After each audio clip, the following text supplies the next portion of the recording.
Welcome to State of Wellbeing, a podcast from South Dakota State University. The State of Wellbeing is a holistic well-being podcast with the goal of supporting the campus community as we strive to be a growing, high-performing, and healthy university.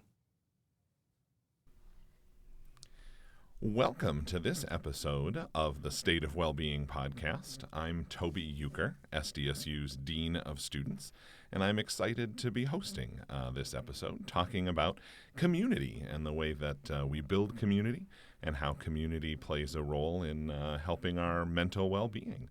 And I'm here with our guest, who I will give a chance to introduce herself as well. Hello, my name is Paige Cain, and I originally grew up in Flanders, South Dakota, and I'm a tribal descendant of the Flanders Santee Sioux tribe.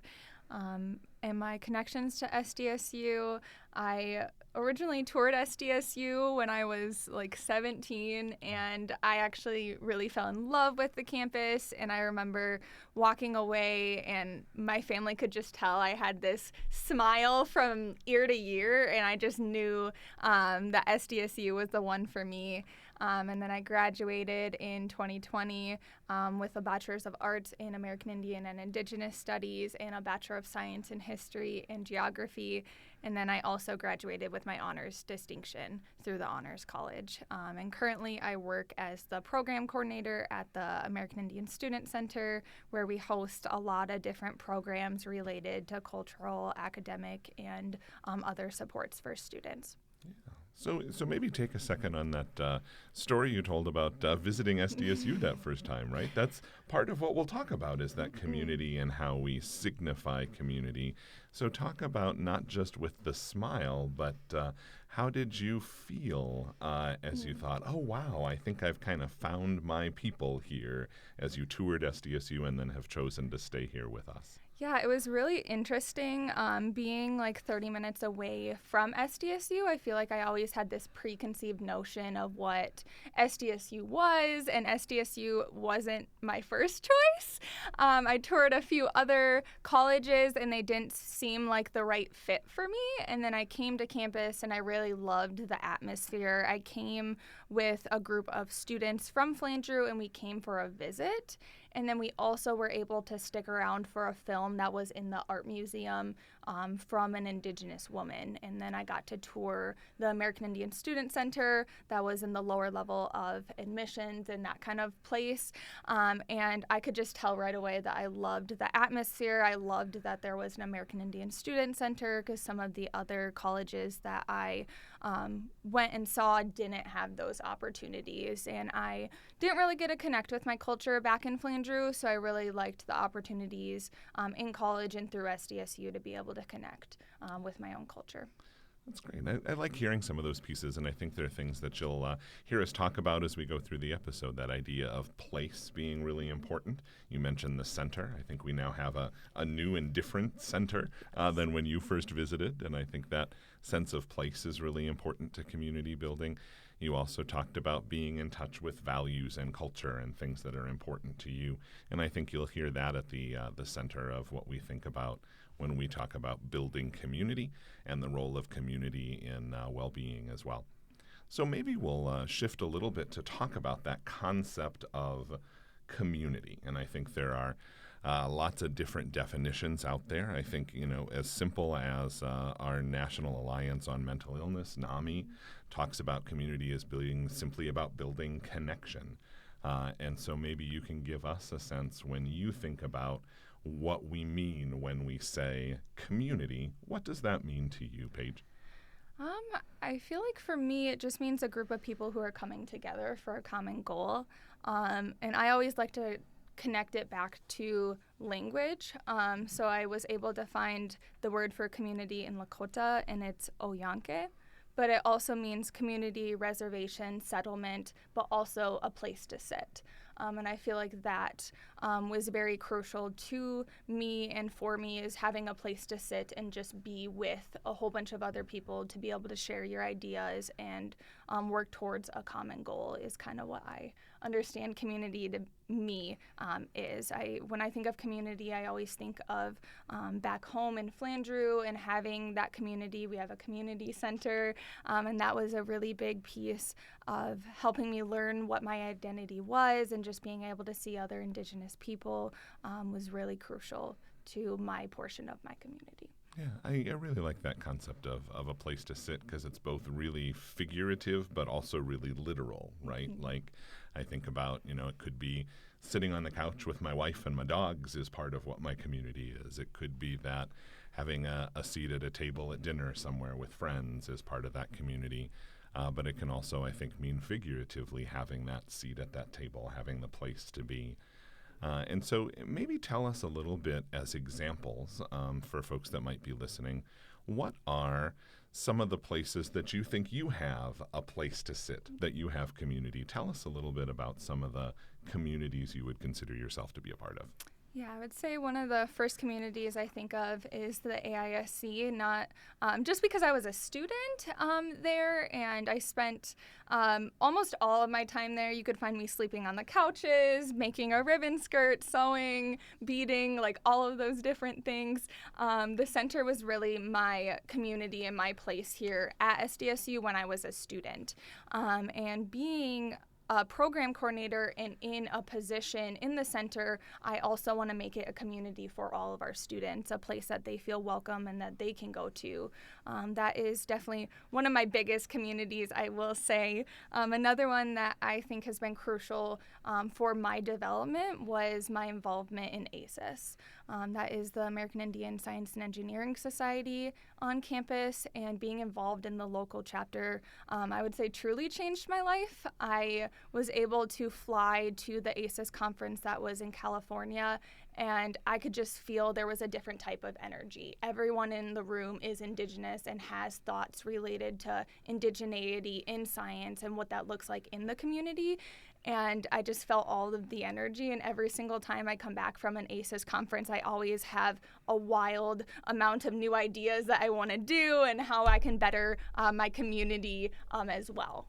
Yeah, I think that's a great example, and I think something a lot of people on a campus can identify with a little bit, right? Something about finding that student organization. For you, it was ACES. It might be a different organization for different folks, but knowing what their interest or what their values or connection points are, and being able to find that group of people that helps them feel that excitement and that purpose, I think fits in really well with that as well.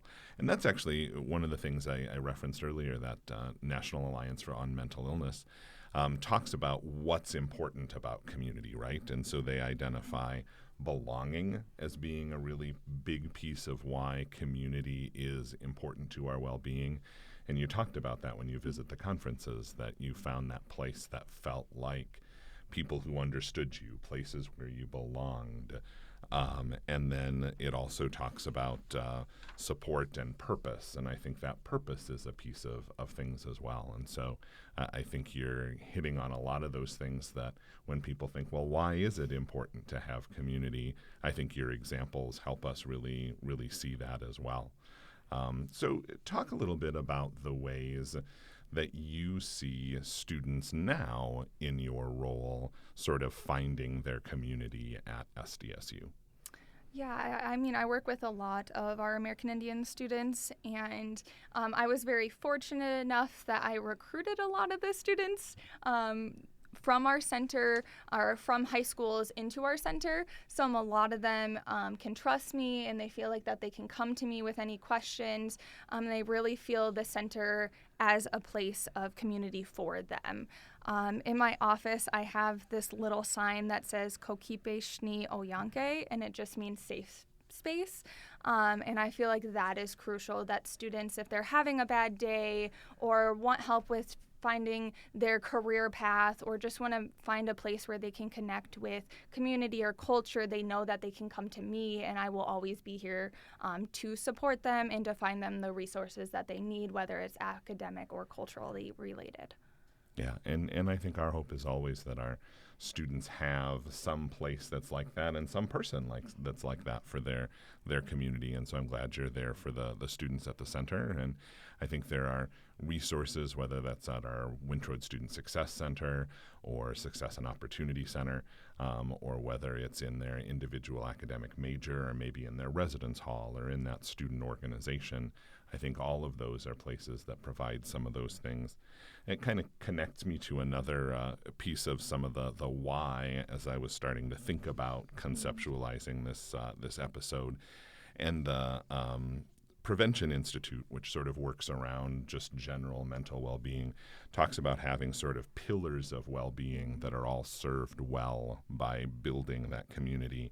And so we've talked about belonging, connectedness, I think are a couple that are there, but also some things that I think resonated in what you just described around having dignity, a sense of respect, so that welcome in that you talked about. Hope, being able to think about new things. You talked about ACEs giving you new ideas, new things for the future. That's that hope that is part of community as well. Safety, which I think we think of very basically in terms of meaning just being physically safe, but also having that safe space like you described.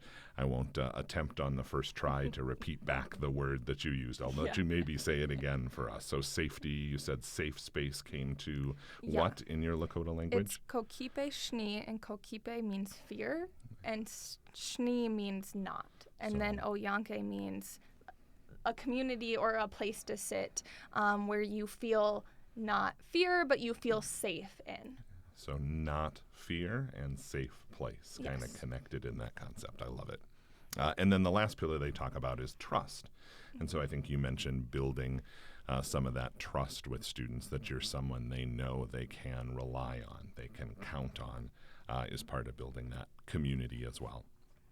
So, we talk a little bit about the presence of that community. I'm interested in maybe moving us to some specific ideas that might connect for our listeners, whether those are students or whether those are other faculty and staff or just folks who've stumbled across this great podcast resource. So what are some of the ways, maybe on the big picture, when you think about SDSU and its value toward community, what do you see and say, that's how our institution is fostering and building community that supports mental well-being? Yeah, no, I feel like that's a good question. One of the ones that sticks out to me very well is like Wellness Week and that Warrior Week as well. We hosted a session within that where we talked about sense of belonging for students and what that looked like. And then also with it being around midterms, we wanted to make something where students could really de-stress, and that opportunity I thought was crucial for our students to have a place where they can just go and hang out and talk about sense of belonging and just to learn about that. I feel like the center in itself has a lot of big picture programs as well, between Wachipi and then Welcome Week, where we bring the students to campus a week early. I feel like all of those are crucial resources and opportunities for students to have that sense of belonging. I remember a week after we had Welcome Week, we were sitting in our offices and we heard a group of students just laughing as hard as they possibly could, and we could hear them from all across the center. And it was really funny because, 2 weeks ago, they didn't even know each other. So it was really cool to see that kind of progress. And some of those students are absolutely best friends now, and they want to live together next year. And I thought that was a really cool opportunity that they got to be involved with. So, yeah. Yeah, I like the way that you sort of highlight some of the sort of small things but big things as well. I think it can be really tempting to think about community as sort of always being like a big social calendar full of all kinds of things, but really the type of community that builds mental well-being can be a really small, close-knit group, can be about just moments of laughter, not about constantly having stimulation in that. And so I think that's sometimes important for our students to know because I think we maybe expect some of the stereotypes of college life tell us, it's always being surrounded by this huge group of people. But really, community can be any size and can be really big gestures, but can also be really small things as well. So I think thinking about some of the ways that you can build that community in a campus or in a bigger picture, I think encouraging some of the interactions, those small connections, and I think I see, around campus that will have those folks that see each other and stop and talk for a minute. I'll even see, President Dunn might see somebody and have that quick conversation, that even in a quick moment, feeling seen, feeling connected with on campus is a part of building community. Do you see some of that interactions as you observe students in the center as well? Yeah, no, I definitely do. It kind of reminds me of when I was a freshman and I was walking across campus, and you mentioned President Dunn, and he came up to me and he's like, how's it going, Paige? And I was really surprised that he remembered my name and he knew me. And I feel like that's what really drew me to SDSU, was the friendliness, and that there was so many different support systems, whether that's the center or Wintrode or the wellness center, that you can go to and have support for your mental and physical well-being. Yeah, I think other suggestions, I looked at a resource from the crisis text line. So they're about sort of helping prevent those things and also be a support of mental well-being. And some of the tips that they provided were to sort of think about kindness and gratitude, right? I think being able to say please, say thank you, have that smile or that interaction as you see someone on campus. They also recommend taking those moments to check in with people, and I think that's something I see and hear in your experience as well, of taking that moment to say, hey, how are things going, and to mean it, right? Not just a throwaway, how are you, but actual, like, how are things going? Tell me about what's happening. They also talk about working to kind of be in some routine of those connections. I think we do a lot of things with schedules and routines on a college campus, and so it could be that you're so focused on a study routine that maybe you forget to make time for the actual connection and belonging. And so I think being aware of and taking time to make space for connections is really important. And then their last suggestion was always about sort of reaching out to those folks, maybe when you feel like you haven't seen them in a while. So anything in there from those suggestions that really resonated for you? Yeah, I have a close group of students that I work with very closely, and I always will email them or text them to just kind of check up on them. And we've had some students who had to move like residential halls because something wasn't fitting correctly, and we were with them throughout that whole process, whether that was them not knowing exactly how to go about moving and changing their room, to finding funding for them to cover that cost. I feel like we're always here for our students, and we also rely a lot on our support system as well. We have a financial aid advisor that comes in and talks with students about financial aid and how they can help get that bill kind of figured out. So we are consistently always trying to connect with our students and make sure that their well-being is always top priority. Yeah. What are some maybe tips that you would give to other kind of colleagues or entities on campus that are trying to do those same things every day, right? Are trying to be the support in the community for our students and for each other. How would you, give them some advice about how to be as strong as they can be at being a place of community on campus?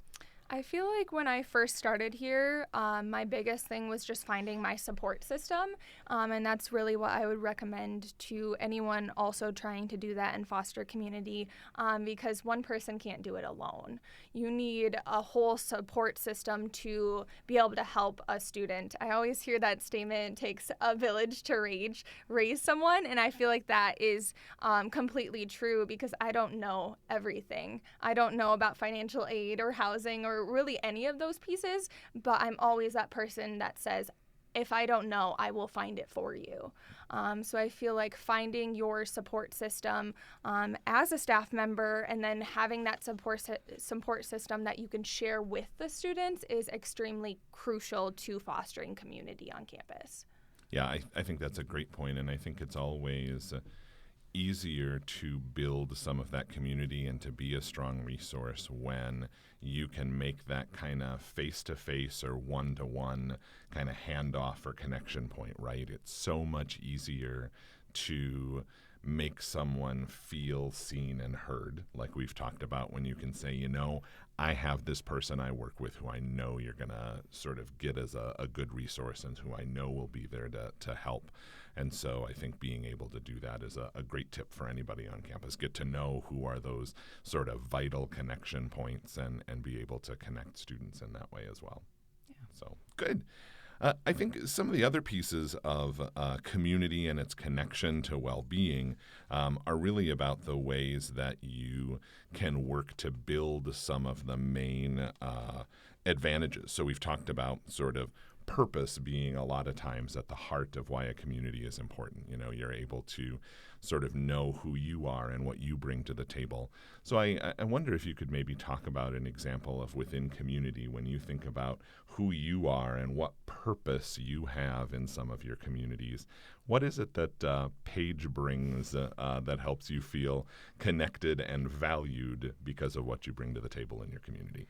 I feel like in my community, I'm definitely a leader and a doer, and I have to do in really at all points in time, whether it's with my family, especially when it comes to like travel. I notice like I'm the lead person that takes on all those things, and I feel like that was one of the crucial things that I brought to my position in the center is just being a doer, and if I don't know, trying to figure out where I can find those questions and how they can get answered.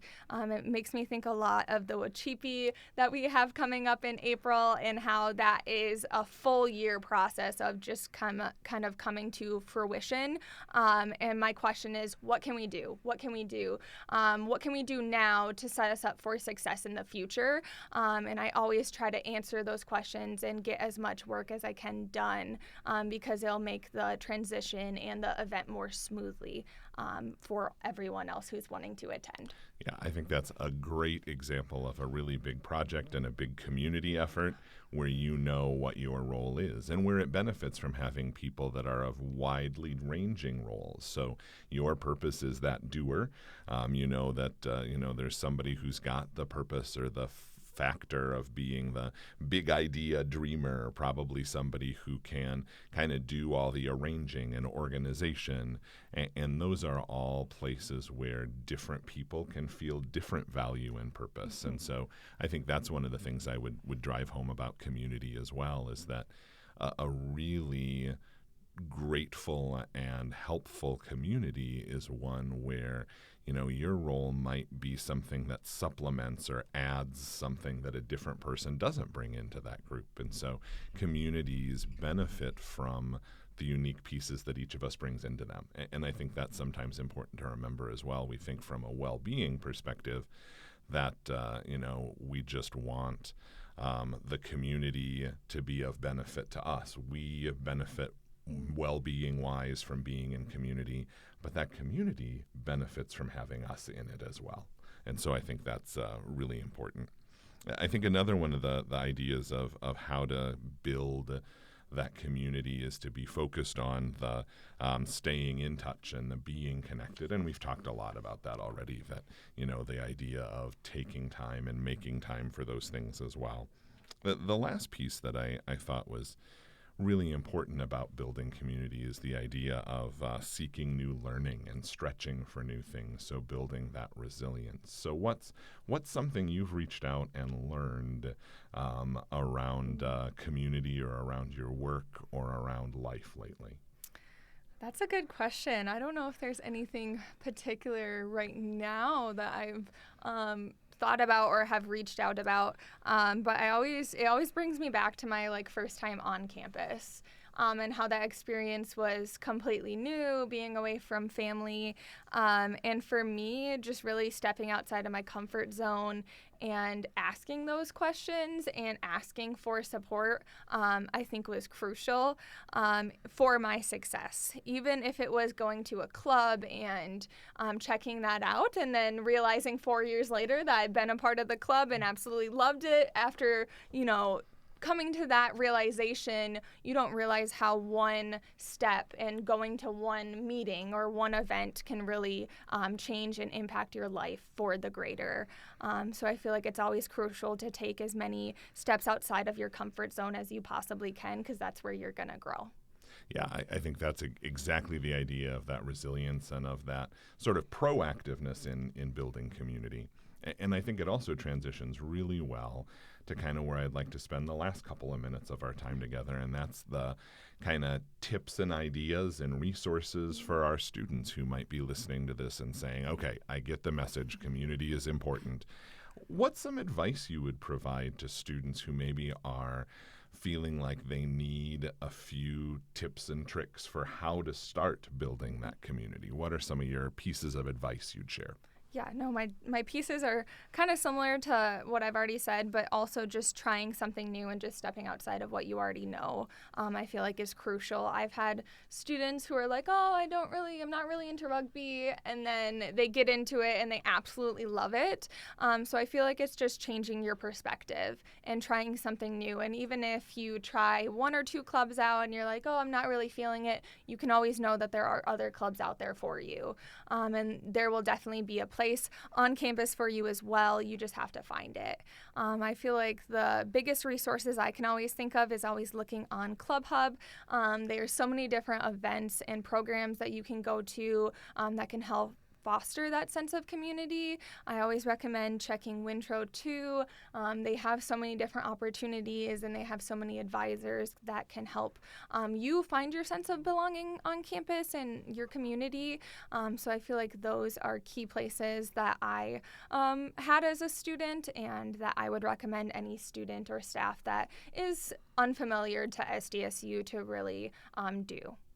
Yeah, I think those are spot-on suggestions, and I think thinking about what are your interests, what are your beliefs, what are your values, and then using that to sort of prompt what kind of outreach you do. So I always tell students as they transition to think about what's something that was really important to them and to their kind of identity and who they were pre-SDSU, and then finding a way to connect with something like that while they're here at SDSU. And then to augment that, I think your suggestion is also one I often add in of find something that's totally new and that was never a part of your identity pre-SDSU, and see if you can try that out while you're here for a while as well. And I think the resources of our Office of Student Engagement to connect with those different student organizations. I love that you identify Jack's Club Hub, because I think sometimes it feels like if we haven't made a connection with a club or with an opportunity right away in that first rush of awesome fall, it feels like it's too late. But it never is, because you have that connection to reach out through Jack's Club Hub, to start attending a meeting at any point in the semester, and I think the community will always welcome you into that as well. I think it's also a great suggestion to think about sort of the people that you interact with every day, right? So if starting to attend a new meeting is maybe a little intimidating for you, maybe it's about finding that person in the center or in your class and saying, hey, what are you involved with? And could I tag along with that? I think that can be a little bit to break down that barrier as well.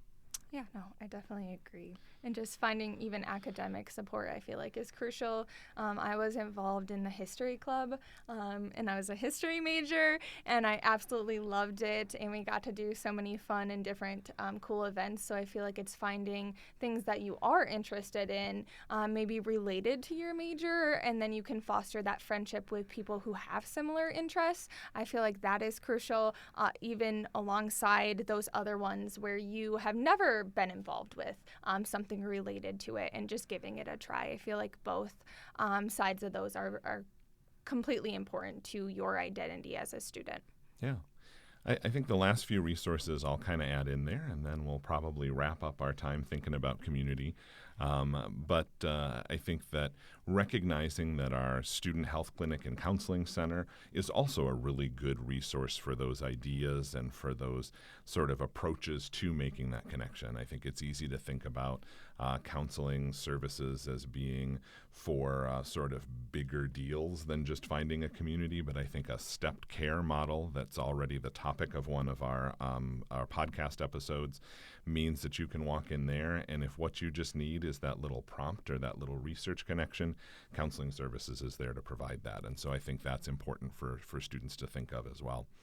And then finally, the couple of resources that I think I would highlight as we wrap up are some sort of app and web-based resources that I think students can sometimes forget about. And so You at SD State is an online resource available through your login as an SDSU student, and that has all kinds of resources. You know, you maybe heard me cite some of the things that I researched a little bit on community. You would have the same opportunity to find articles or perspectives or pieces from students themselves through You at SD State. And so that's u.sdstate.edu is a resource I'd put folks out toward. And then specific to this concept of building community, SDSU students also have access to an app called Nod that's really about building those connections. Gives you some suggestions, some challenges, gamifies it a little bit. You know, have you made a connection with someone this week? And if not, here are some tips for how to do it. So checking out Nod and You at SD State, I think, are other great resources. So any last tips or thoughts from you, Paige, before we wrap up our time? No, I'm just glad that you guys welcomed me onto this, and I feel like the center is also always a resource for students as well. I feel like a lot of people see the center and they're like, oh, it's only for Indigenous students, but I always welcome all perspectives, whether it's Indigenous or non-Indigenous students, to the center to kind of check out what we offer as well. Well, Paige Cain, Program Coordinator at the American Indian Student Center. Thank you for being part of our community, and thank you for helping us think about how we can keep building community here at SDSU and how that community can be important for our students and our colleagues' mental well-being. So this is Toby Uecker, SDSU's Dean of Students, and this has been the State of Wellbeing podcast. We're glad you listened and hope you have a great time finding your community here and heard some ideas for how that can work for you in the future. Thanks a lot. Thank you for listening to this episode of State of Wellbeing, a podcast from South Dakota State University. This podcast is brought to you by the Mental Wellbeing Team and SD State Health.